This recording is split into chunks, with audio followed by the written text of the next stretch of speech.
नमस्कार दोस्तों।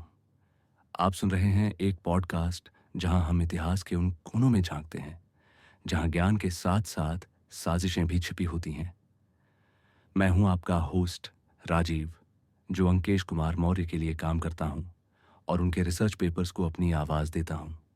और आज हम बात करेंगे नाजी जर्मनी में पुरातत्व के उस अंधेरे अध्याय की, जहां इतिहास को कलम से नहीं बल्कि बंदूक की नोक पर लिखा गया। ये है जब पुरातत्व बना सत्ता का औजार, नाजियों की पुरातत्व कथा। कहानी शुरू होती है 1930 के दशक के जर्मनी से। एक देश जो प्रथम विश्व युद्ध की हार, वर्साय की संधि, आर्थिक संकट और राष्ट्रीय शर्म से जूझ रहा था।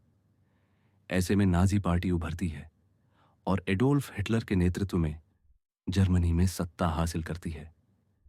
लेकिन इस पार्टी का उद्देश्य केवल राजनीतिक सत्ता नहीं था। वे जर्मन पहचान, जर्मन गौरव और श्रेष्ठ आर्य जाति की विचारधारा को समाज में गहराई से रोपित करना चाहते थे।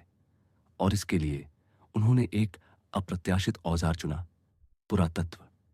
हाँ, वही पुरातत्व जो सामान्यतः खंडहरों और हड्डियों के अध्ययन से जुड़ा होता है, अब नाजी सत्ता के हाथों एक विचारधारात्मक हथियार बन चुका था। इस सोच का प्रारंभिक आधार बना एक व्यक्ति, गुस्ताव कोसिना।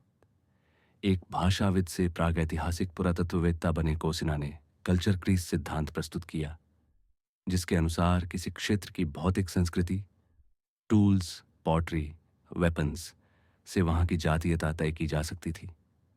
कोसिना का मानना था कि जर्मन आर्य जाति ने पूरे यूरोप में अपने कदम फैलाए थे और उनके सामान उन सभी क्षेत्रों में मौजूद हैं जो अब पोलैंड, चेक गणराज्य और बाल्कन क्षेत्रों का हिस्सा हैं। इस विचार से नाजियों को तर्क मिल गया, यदि जर्मन पूर्वज वहां रहे थे तो वो भूमि भी आज जर्मनों की है। प्रथम विश्व युद्ध में हार के बाद कोसिना ने वर्साय की संधि में पोलैंड को गए जर्मन क्षेत्रों को फिर से हासिल करने के लिए अपने पुरातात्विक तथ्यों को राजनीतिक औजार बनाया।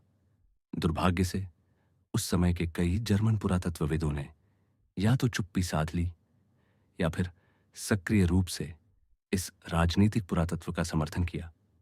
1933 में जब नाजी सत्ता में आए तो कोसिना के विचारों को शुद्ध सरकारी समर्थन मिलने लगा। विश्वविद्यालयों में जर्मन प्रीहिस्टरी को पाठ्यक्रम में शामिल किया गया, संग्रहालयों में नई प्रदर्शनियां आने लगीं और जनता को आर्य गौरव सिखाने के लिए फिल्में, खुले उत्खनन स्थल और जनसभाएं आयोजित की गईं।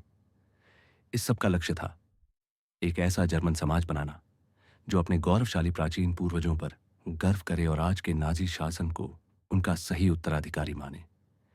लेकिन यहीं एक नया मोड़ आता है। ऐसा इस प्रमुख हेनरिक हिमलर का प्रवेश। हिमलर इतिहास को सिर्फ राजनीतिक उपकरण नहीं बल्कि धार्मिक आधार बनाना चाहते थे।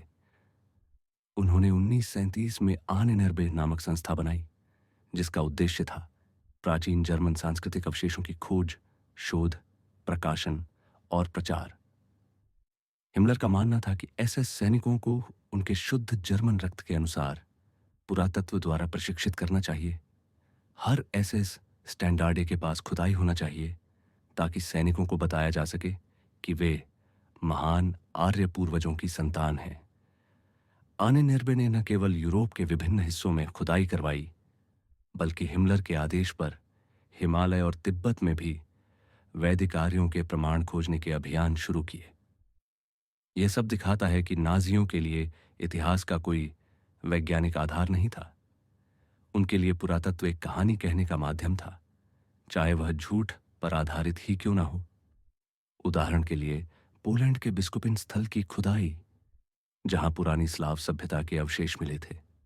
आनेनर्बे के नाजी पुरातत्ववेत्ताओं ने दावा किया कि यह आर्य जर्मन योद्धाओं का शहर था जिन्होंने स्लावों को वहां से खदेड़ा था, जबकि असलियत में पहले के शोध ही ये दिखाते थे कि शहर प्राकृतिक आपदा से उजड़ गया था। इतना ही नहीं, हिमलर ने वीनस फिगरीन्स यानी प्रागैतिहासिक महिला आकृतियों को देखकर दावा किया कि ये अफ्रीकी हॉटेंटोट जाति की महिलाएं थीं और शायद जर्मनों ने इन्हें विलुप्त किया। यहां तक कि उन्होंने ब्रूनो बेगर नामक नृविज्ञानी को आदेश दिया कि इन विचारों को यहूदियों और अफ्रीकी नस्लों से जोड़कर परीक्षण करे और इसके लिए कंसंट्रेशन कैंप, प्रयोगशाला बनाए जाए। नाजी पुरातत्व अब नस्लीय घृणा, नस्ल शुद्धता और भूमि हड़पने का औजार बन चुका था। जितने भी क्षेत्र नाजियों ने कब्जे में लिए, जैसे पोलैंड, चेकोस्लोवाकिया, यूक्रेन, वहां वे पुरातत्व खुदाई करवाकर सबूत गढ़ते कि यह इलाका सदियों पहले जर्मनों का था। बस फिर क्या, वहां के स्थानीय स्लावों को हटाया गया, मारा गया और उन जमीनों पर जर्मन बस्तियां बसाई गईं। पुरातत्व का यह रूप अब प्रमाण नहीं था, वह उपलब्धि बन चुका था। आने नेर्ब और आम्त रोजनबर्ग जैसी संस्थाएं एक के बाद एक प्रदर्शनी लगाती।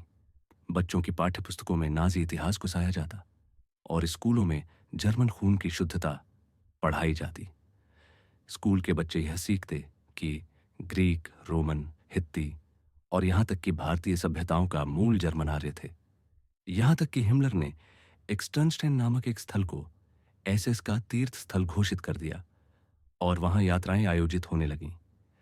लेकिन हर कोई इस झूठी पुरातत्व राजनीति में शामिल नहीं था। कुछ जर्मन पुरातत्ववेत्ताओं ने विरोध किया, जैसे गेरहार्ड बेरसू, जिन्होंने नाजी विचारधारा का विरोध किया और बाद में इंग्लैंड चले गए।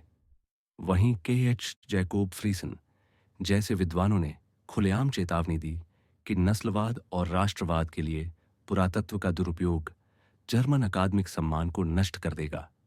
दुर्भाग्यवश अधिकतर संस्थानों में उन्हीं पुरातत्वविदों की नियुक्तियां की गईं जो नाजी विचारों से सहमत थे। जो विरोध करते उन्हें रिटायर कर दिया गया या निर्वासित कर दिया गया। 1930 के दशक के अंत तक नाजी जर्मनी का हर प्रमुख विश्वविद्यालय, संग्रहालय और खुदाई परियोजना सत्ता द्वारा नियंत्रित हो चुकी थी। लेकिन अब समय था सत्य के उजागर होने का। 1945 में नाजी शासन गिरा और उनके द्वारा फैलाए गए मिथकों की परतें उधड़ने लगीं। न केवल लाखों लोगों की हत्या सामने आई, बल्कि यह भी स्पष्ट हुआ कि कैसे एक वैज्ञानिक विधा, पुरातत्व, को सत्ता ने एक दुष्प्रचार तंत्र में बदल दिया। आज हम जब अतीत को देखते हैं तो हमें याद रखना चाहिए कि इतिहास के तथ्यों से छेड़छाड़ केवल ज्ञान का अपमान नहीं है, यह इंसानियत के खिलाफ अपराध है। नाजियों का उदाहरण हमें यह सिखाता है कि यदि पुरातत्व, इतिहास या कोई भी विज्ञान सत्ता के झूठ के अधीन हो जाए तो उसका परिणाम केवल खोखला गौरव नहीं बल्कि वैश्विक तबाही भी हो सकता है। इसलिए जरूरी है कि हम इतिहास को इतिहास की तरह देखें, साक्ष्य आधारित, प्रश्नोत्तरीय और सबसे जरूरी स्वतंत्र। मैं हूं अंकेश कुमार मौर्य और आप सुन रहे थे इतिहास की परछाइयां। अगली कड़ी में हम बात करेंगे जब साम्राज्यवाद ने भारतीय पुरातत्व को उपनिवेश बनाने की कोशिश की। तब तक सुनते रहिए, सोचते रहिए, क्योंकि अतीत सिर्फ बीता हुआ समय नहीं होता, वह हमारे भविष्य की नींव होता है। धन्यवाद।